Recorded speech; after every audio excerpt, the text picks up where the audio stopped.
Hi everyone, please watch, like, share and subscribe our channel. There is a lot of practice test materials available on our YouTube channel, so please do not miss. Thank you. Section 1. In this section you will hear a conversation between Rachel and Caesar. They are discussing a field trip for the following week. First, you will have some time to read questions 1 to 10.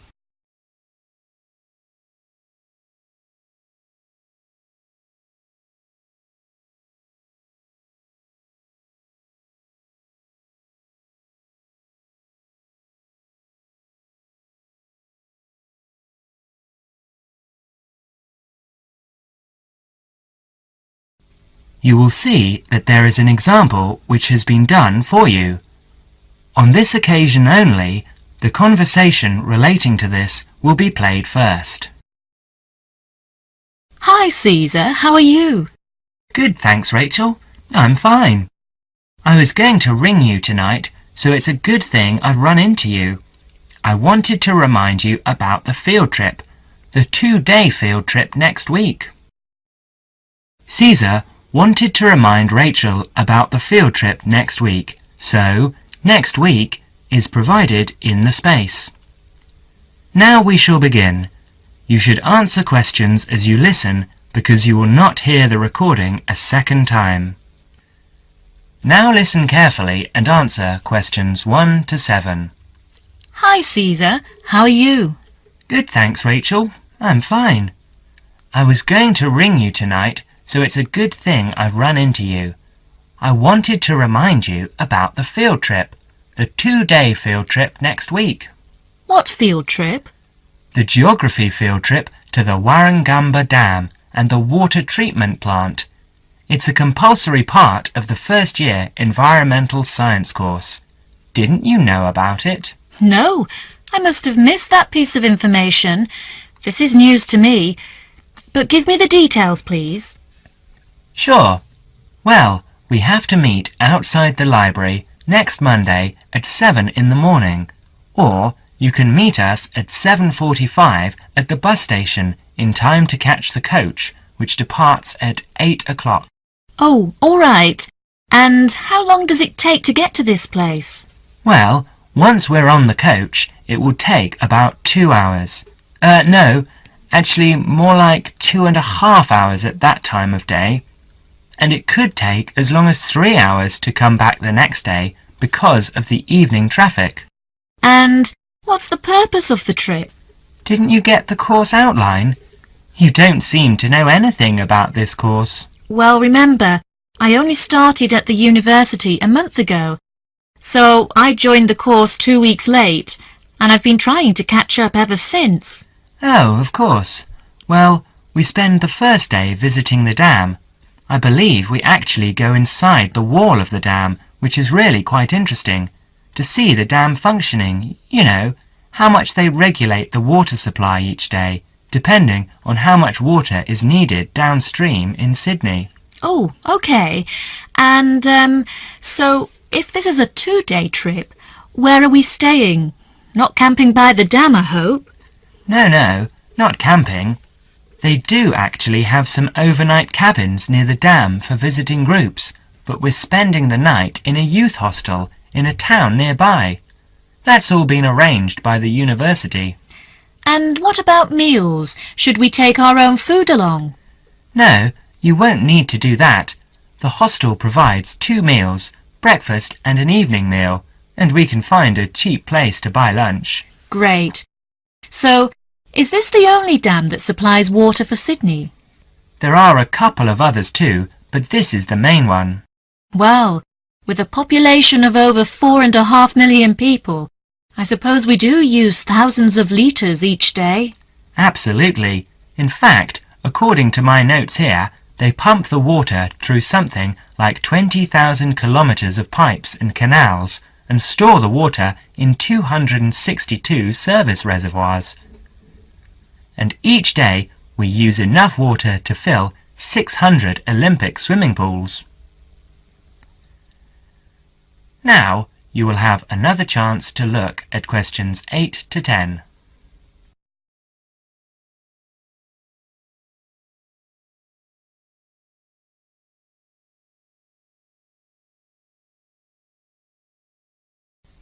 As the conversation continues, answer questions 8 to 10. And what's happening on the second day? Well, we're coming back to town and going to the water treatment plant to see how they purify the water for drinking. Oh, that should actually be quite interesting. I'll bring my camera. Yes, that's a good idea, because we're supposed to include original photos for the final piece of work at the end of the course. And make sure you bring a notebook and pen or pencil. OK, I'll do that. You'll probably need some good walking shoes and spare clothes too, and I would recommend that you bring a waterproof coat of some sort, because the chances of it raining are pretty good next week. And a hat, perhaps. Sorry, no. I draw the line at a hat. Fair enough. And by the way, do you have a mobile phone? I do, actually. Well, bring that along, because that way we can keep in touch more easily. Provided that mobiles work up there, of course. That's a point. Do I need a map? No, I wouldn't bother. We won't need to do any map reading. OK then. See you on Monday, and thanks very much for letting me know. That is the end of section 1. You now have half a minute to check your answers.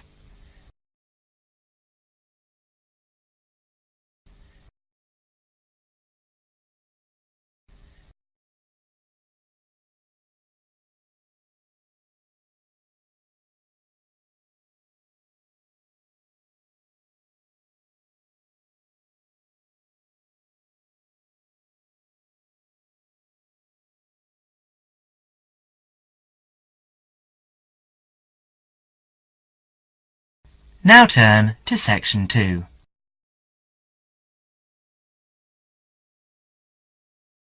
Section 2.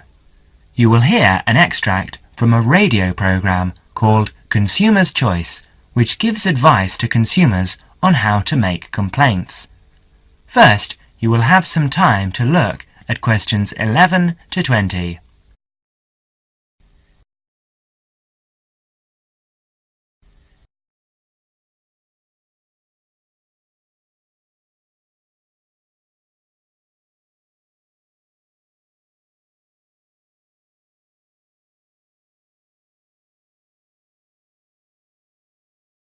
Now listen carefully and answer questions 11 to 15. Hello everyone! Welcome again to Consumer's Choice, which is the last in our present series. Isn't that right, Wendy? Yes, that's right. But we'll be back again after summer break with a new series. We'll tell you more about that later. But first, in today's programme, we start off with the missing photographs. We'll tell you a story of Miss Patty Ching, one of our listeners. We'll tell you how she has qualified for our Consumer of the Month award with her determination. Dennis? Thank you, Wendy. Well, Miss Patty Ching went on a holiday to Europe last month. This was her first ever trip abroad, and one for which she'd been saving for 10 years. Her tour took her around 12 countries in 21 days, and being a keen photographer, she took lots of photographs. 10 rolls of film, to be exact. About 360 photographs. When Patty got back home, she gave all her photos to top-class photo services for developing, and they vanished. She never saw them again. Of course, she was furious with the company and complained. They apologized and offered her compensation, 10 free rolls of film. This made her even more angry, and she rejected this completely inadequate offer and asked for $2,000. The company refused her request, so Patty wrote them a letter telling them to pay up in 10 days or she would take them to court.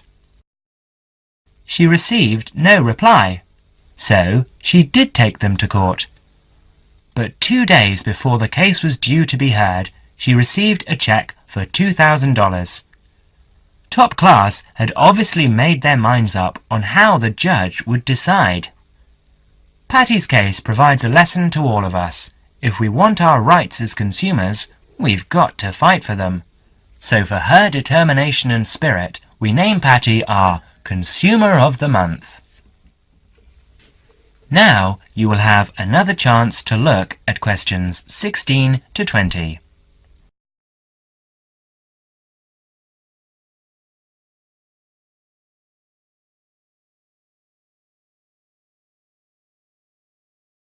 As the conversation continues, answer questions 16 to 20. Thank you, Dennis. And now I'd like to deal with the problem that many of our listeners write about: sale prices. When we go to a sale and see a sign on something saying 50% off or $300 reduced to $100, how do we know the prices really have been reduced? One of our listeners, Mr. Alvin Locke, tells his story. In a department store where I sometimes shopped, I saw a leather belt priced at $100. Too expensive for me, but I liked it and thought I might buy it next time the store had a sale. The store did have a sale, and I went back to look for the belt. It was there all right, but the ticket on it now read $200 reduced to $150. The sale price was actually higher than the normal price. What can we as consumers do in a case like this? The answer to Alvin's question is that, at the moment, all we can do is to complain to the store's management and bring these cases to the attention of the public. Bad publicity might help to put a stop to this dishonest practice. Of course, making a fuss about faulty goods or bad service is never easy. Most people dislike making a fuss. But if something you have bought is faulty or does not do what was claimed for it, you are not asking for a favour to get it right. It is the shopkeeper's responsibility to take the complaint seriously and to replace or repair a faulty article or put right poor service, because he is the person with whom you have entered into an agreement. The manufacturer may have a part to play, but that comes later. So it's quite proper and reasonable to make a complaint about faulty goods or bad service. Well, Wendy, what do you think is the right way to do that? Well, the most important thing about making complaints, I think, is that they should be made to a responsible person in authority. Go back to the shop where you bought the goods, taking with you any receipt you may have. Ask to see the shop assistant in a large store. In a small store, the assistant may also be the owner, or you can complain directly. In a chain store, ask to see the manager.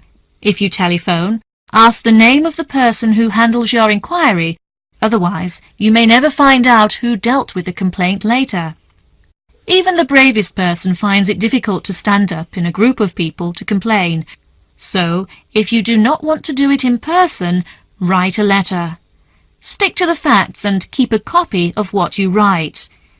At this stage, you should give any receipt numbers, but you should not need to give receipts or other papers to prove you bought the article.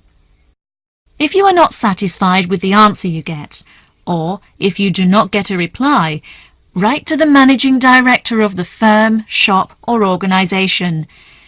Be sure to keep copies of your own letters and any you receive. Well, thank you for your good advice. It's nice for every consumer to take an action when he or she gets bad goods or service. And of course, the consumer's choice will continue to press for the government to bring in laws similar to those in other countries to protect consumers by making it illegal to cheat them in this way. And now I'd like to tell you about our new consumer hotline, which came into operation last month. So far, we have received... That is the end of section 2. You now have half a minute to check your answers.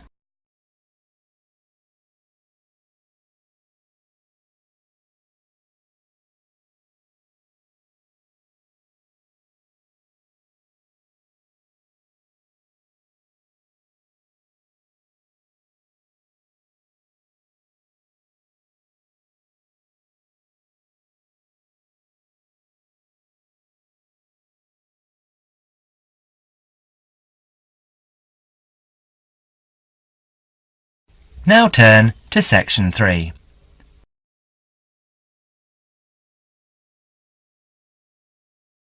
Section 3. You will hear Dr. Richardson discussing the requirements of a course and the writing of an essay with a student. First, you will have some time to look at questions 21 to 30.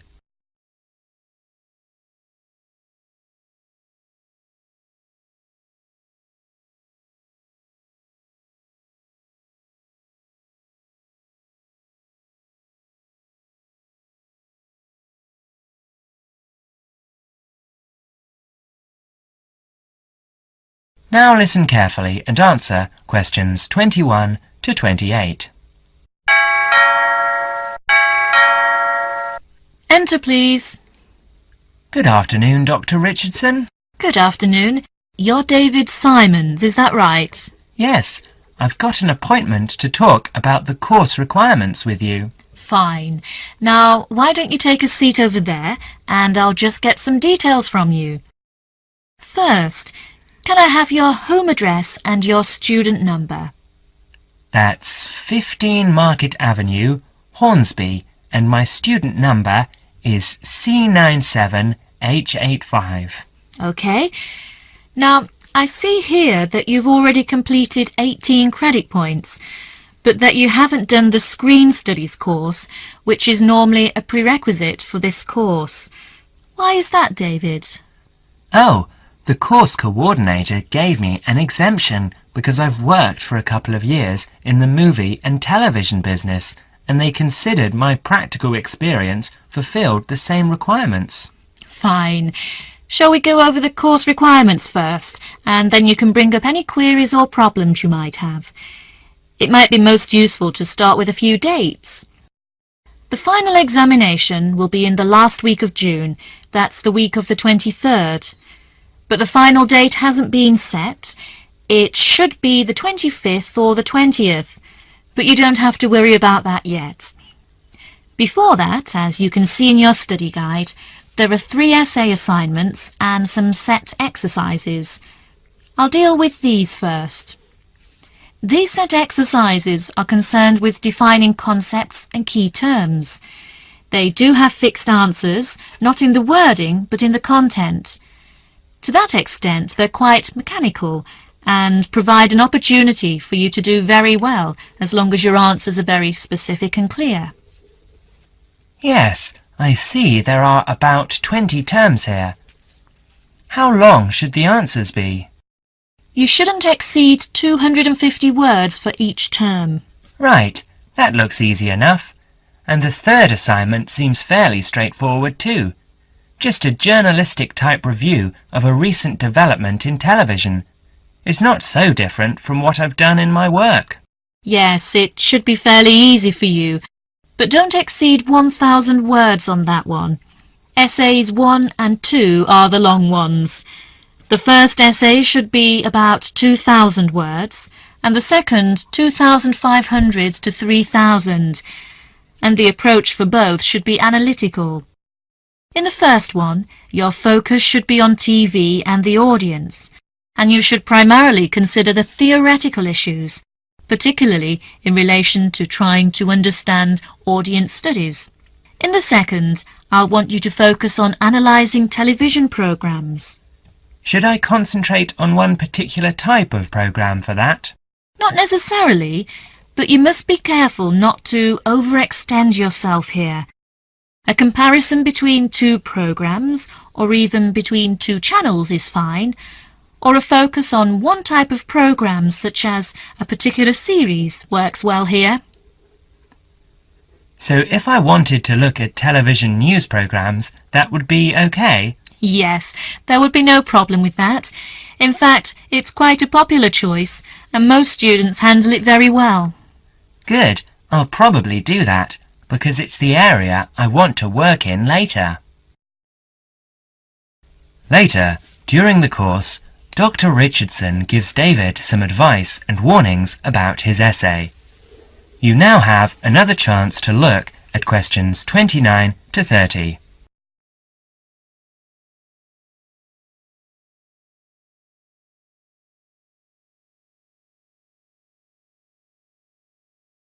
Now listen to the second conversation and answer questions 29 to 30.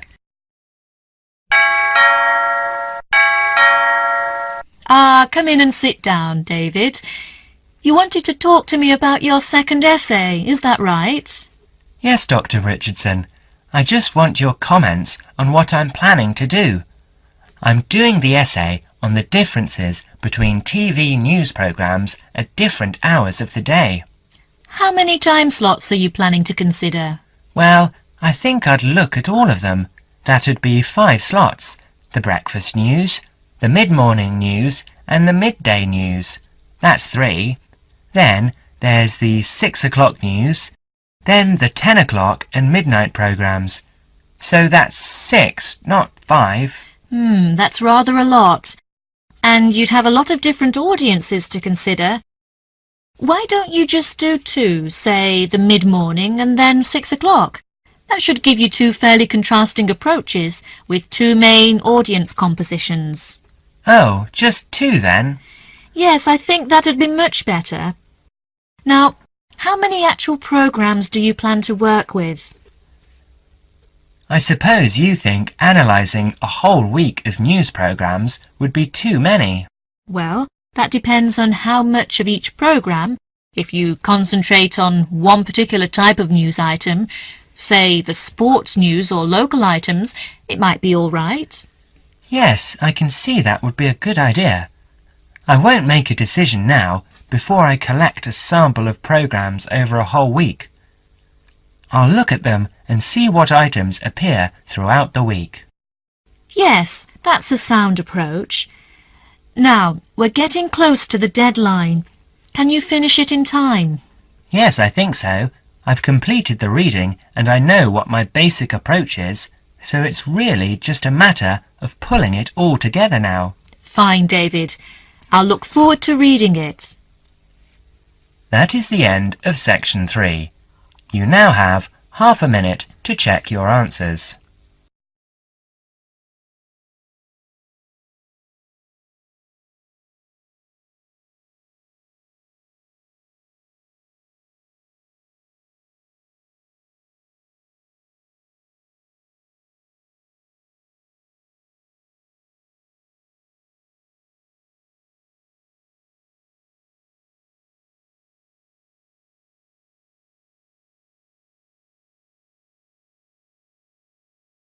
Now turn to section 4.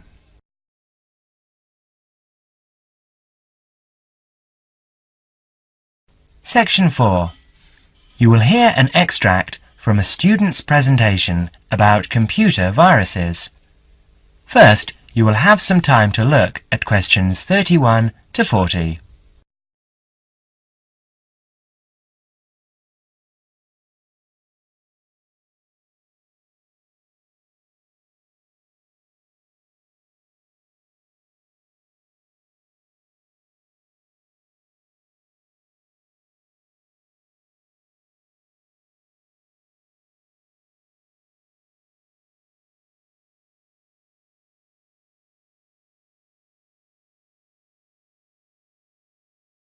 Now listen carefully and answer questions 31 to 40.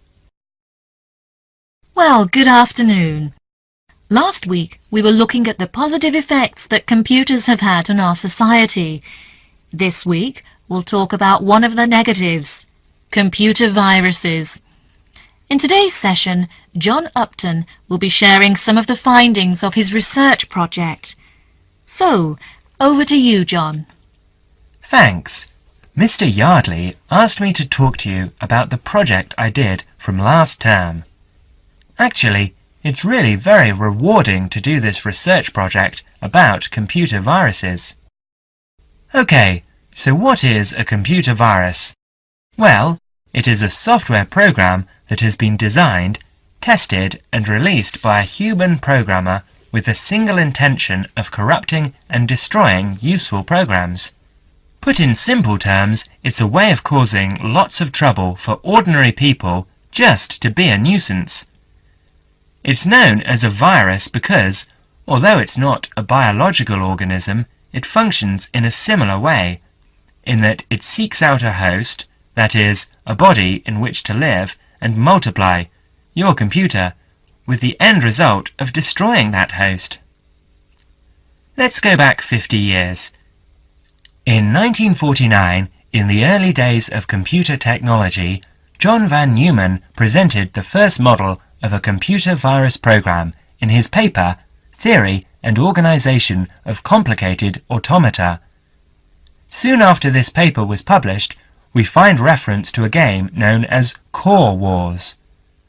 Core Wars was initially created for intellectual entertainment by 3 Americans working on large mainframe computers. Remember, in those days computers were the size of a couple of rooms. By the 1980s, for the small sum of $2 postage, anyone could get details on how to play Core Wars, and very soon after, we see the emergence of a new pastime, one where people spent time creating programs that could escape the game and destroy other programs.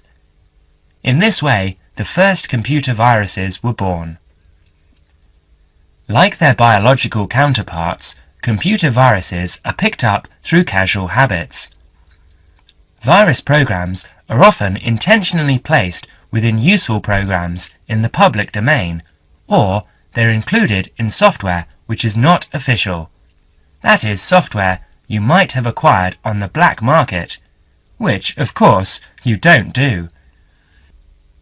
It seems quite hard to believe that anyone would go to this level of deceit to intentionally corrupt the data of others, but the rise in the number of computer software infections and the amount of lost data that we are seeing these days is proof that these virus programmers are going to extremes to do just that. They are going out of their way to create programs that hide inside legitimate software applications and cause all sorts of errors that the average end user will then mistake for hardware failure. In other words, they will think that the problem lies with their own computer. So, what can we do to combat these people? Well, the first thing is to realize that virus programmers succeed because people are not always careful about where they get their programs from. So, number 1, be very careful. And I don't just mean that you should be careful about the source of your software. You also need to take care with emails and avoid any messages which are suspicious looking. For instance, a message that says, "I love you," or "Win $50. So, the second golden rule is avoid trouble. Now, there are other things we can do to protect ourselves. We can try to find out exactly how the viruses work, how they accomplish their aims. In other words, we need to understand them. And, of course, there is a good selection of antivirus software available on the market now, as well as on the internet, to combat the virus plague. So another way of protecting ourselves and our computers is to be well prepared. And, before I leave you, let me just say that if you ever run into one of those virus guys, tell them what you think of them. That is the end of section 4. You now have half a minute to check your answers.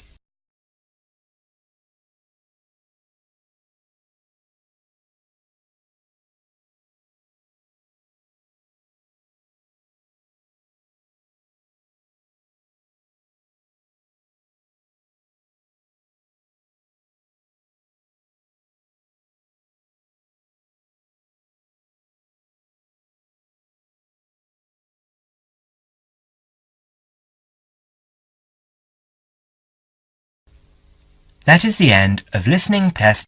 At the end of test, you will have 10 minutes to transfer your answers to the listening answer sheet.